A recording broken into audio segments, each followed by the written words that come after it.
السلام علیکم بچوں، آج میں آپ کو حضرت ادریس علیہ السلام کے بارے میں بتاؤں گی۔ آپ علیہ السلام کا نام اخنوخ ہے۔ آپ اللہ پاک کی بتائی ہوئی باتوں کا زیادہ درس دیتے تھے، لوگوں کو اس کے بارے میں بتاتے تھے، انہیں سکھاتے تھے، اس لیے آپ کو ادریس کہتے ہیں۔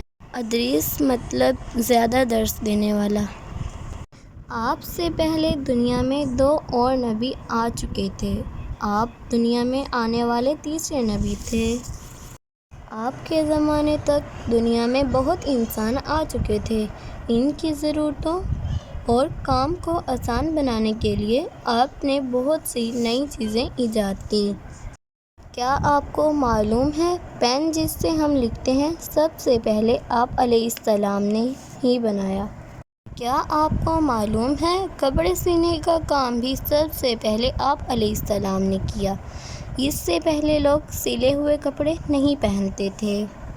بچوں، کپڑے سیتے وقت آپ کی ایک بڑی پیاری عادت تھی، وہ یہ کہ سلائی کرتے وقت آپ اللہ پاک کا ذکر کرتے اور کہتے سبحان اللہ سبحان اللہ۔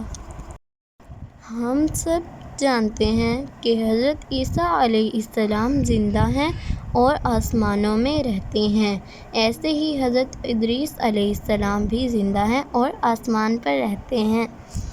پیارے بچوں، آپ کو یہ کہانی کیسی لگی؟ پیارے بچوں، ملتے ہیں اگلی کہانی تک۔ اپنا بہت سارا خیال رکھیے گا، چینل کو سبسکرائب کریں۔ شکریہ، جزاک اللہ۔